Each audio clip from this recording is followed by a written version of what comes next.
it doesn't fall. Don't fall. Welcome back to the channel, to Daily Driven Rebuilds. My name is Greg, and this is my 2015 F150, and this is part 5 of the bumper build, the off-road bumper that I'm building. Today's episode, we are continuing on the face of the bumper, where the light bar is going to go, and we're continuing on the bottom of the bumper. These videos they kind of feel redundant. It kind of feels like I'm doing the same thing over and over. I mean, you can see the progress on the bumper. It's just trimming and grinding and cutting and welding.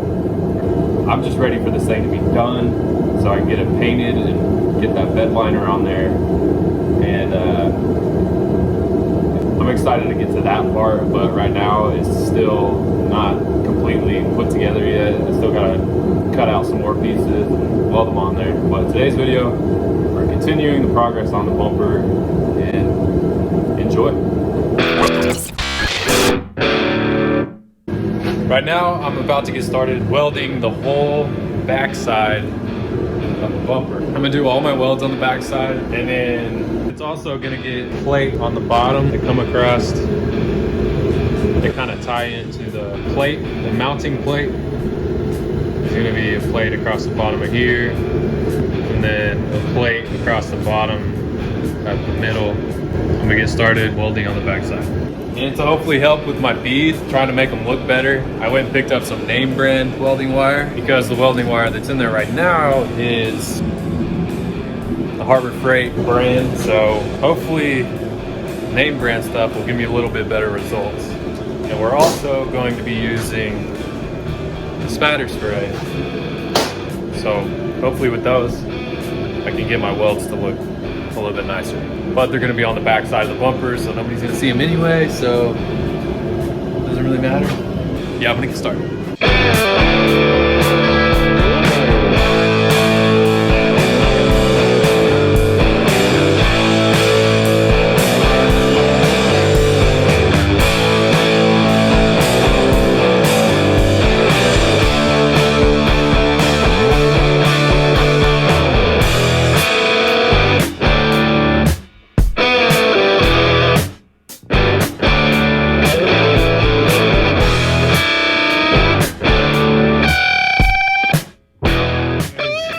I think this is gonna look good after I clean it off.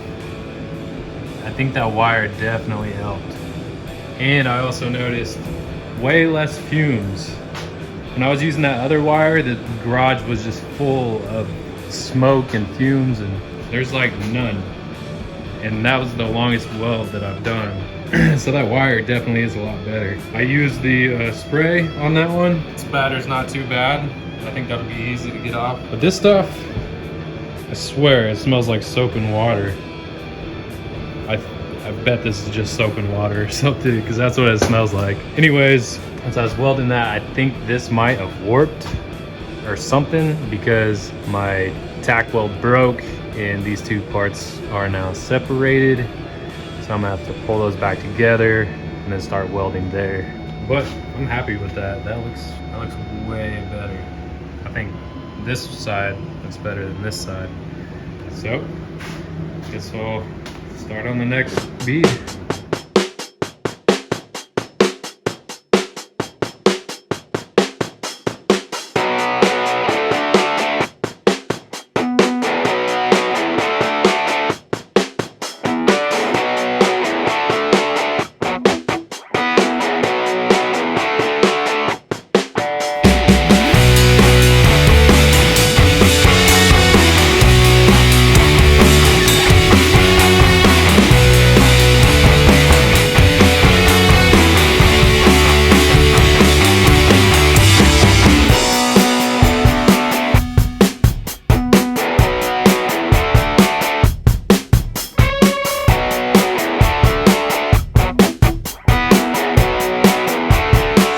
I got most of this outboard side welded now, and when I cleaned it off, it's not horrible. Still a lot of spatter, but I'm not too worried about that. I don't claim to be a welder at all. This is a non-welder doing this. And right here where this piece gets really thin, right up under here. It was starting to blow through it. I tried to stay off that part as much as I could, and then just tried to backfill that with welds, because I mean, it was just blowing right through that little piece. So I came down a little bit and then tried to weld back behind it. I think that'll probably get filled with some body filler or some seam sealer or something. I'm gonna get started making my way this way.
This is after welding the whole back side of the bumper. Every seam on the bumper has been welded on the back side. Pretty sure there was some type of warping that went on while welding this out here, because now instead of these being straight with the truck, they were angled straight. Now they're slightly angled out. Not sure, well, I guess it's not too bad, but it's the same on both sides. They're both angled that same angle. See, this one's angled just like the other sides. But oh well, it still looks good, so I'm happy with it. And now tomorrow, I have a whole lot of grinding on this thing to do, and then we're also going to make our plate that comes down here. Probably gonna come across like this, and it will meet up over here. This plate that's gonna attach here is gonna come over here, and it will be the same angle coming down, and then then there's gonna be a plate on the edge. It comes back like this, and it'll be kind of like that. I still have to trim these. This is gonna get trimmed off straight. That'll be it for today, and I will catch you guys tomorrow. So I'm trying to put my centerpiece in the middle like such, and having an issue. This piece is rectangle and square, and then this part of the bumper has contour to it. So I'm tracing the contour of this part onto my strip that goes in the middle. Just when you put a straight piece across this contoured piece, you get a gap here and a gap here. So we're trying to get rid of that gap. And then after this, we're gonna put our bottom piece on, and then we'll work on our outboard pieces again.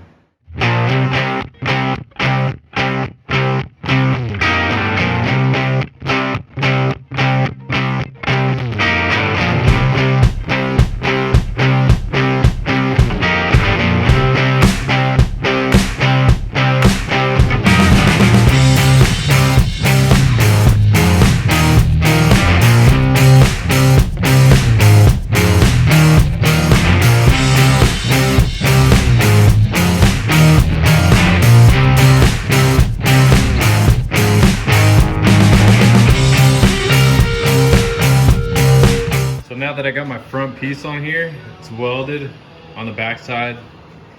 There was a lip coming over the top. And now I'm taking my cutting wheel and I'm just running it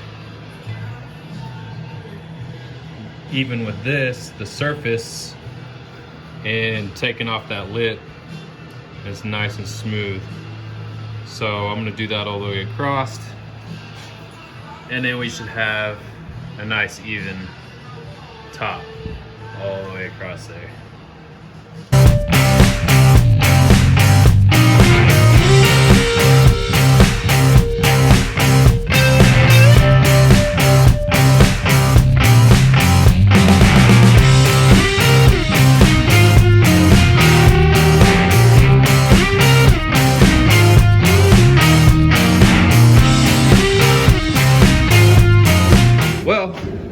Here's the second cutting wheel I exploded. See, it's in there, but it's gone.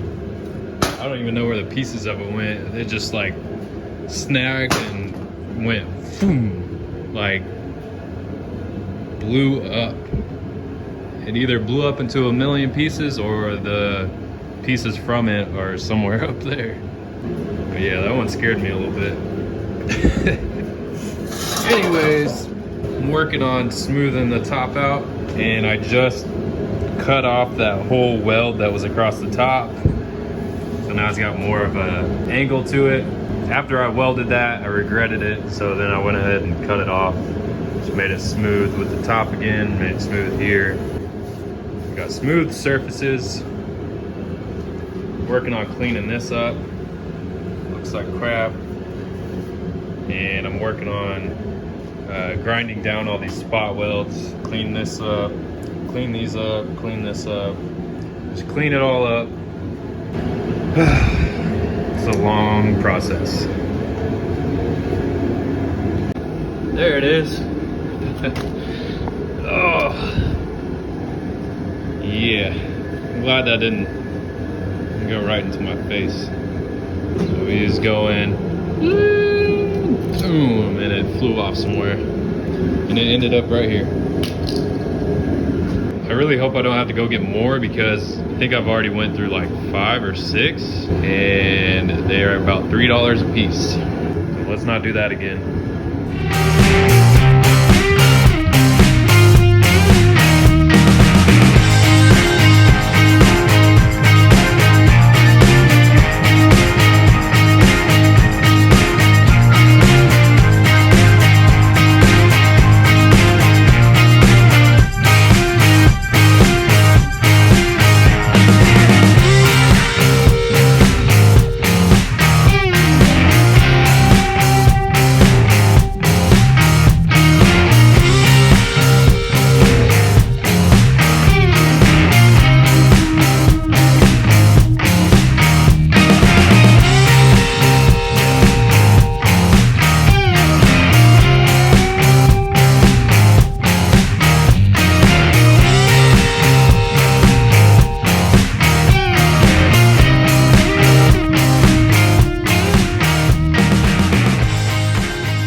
Alright, so the bumper is back on the truck again. I put it here pretty much every night when I get done, just so I can clean up the floor and clean up the bench over there. But anyways, here's what we got done. Started the day, I took that weld off that was on top of here, that went all the way across, got it down smooth there. I'll smooth it up even more eventually, but we got this bottom piece cut out, and don't worry about that. The good thing about metal is if you trim it too short, you can weld it back together. This is pretty flimsy right now, but there's going to be a plate on the bottom that comes across here that'll give this some structure and rigidity, so we won't have to worry about that. And I went ahead and there's 3 light bar holes. I figured these 2 on the outside could be slightly angled, maybe, I don't know, or we'll just put 1 light bar all the way through there. But I thought this would look a lot cooler if this, because this was just a flat piece here. So I went ahead and cut out a section there, and then these are all, they're about the same length. So I think 3 light bars in there would look cool, but we probably won't be able to go with 3. We might just do 1 long one. Not sure yet. We'll find out eventually. And I got these parts cut off here. So now we can go ahead and make our plates that come down flat right here. I don't know what it is about welding. Maybe I shouldn't have completely welded all the way across, because something's happening where it's taking these outboard sides and it's like warping it out. The more I weld, the more this is starting to kick out on me. Maybe next time we'll just weld little sections, like 1-inch sections, like maybe 1, 2, 3, 4 next time. I don't know. Maybe that would just, it just gets way too hot in here and causes it to kick out like that. To battle this gap right here, I actually think it kind of looks sort of cool if there was a plate underneath here filling in this gap with just a flat plate underneath here, and then you just have these little kind of design right there. So just imagine there's a plate underneath here and you can't see this gap right here. So that's how I'm going to take care of that. It's the same thing on the other side. And on the next video, we are going to be cutting out the bottom pieces and the skid plate. I'm also going to put a skid plate on there. It's going to go all the way back to the cross member. Then we'll be putting the bed liner spray on there. Maybe not on the next episode, but we are going to finish our cuts and finish our pieces on the next video. These videos are super long because I'm filming it over like a span of like 3 days. And that's like the only way I can do it, because it just takes so long just to cut out one piece and trim it and get it to fit right. So thanks for checking out the video, and that's gonna be it for today. And you know what to do, hit that like button. If you haven't, hit that subscribe button, or not, it's whatever. I won't be mad. But anyways, I'll catch you on the next one. Peace.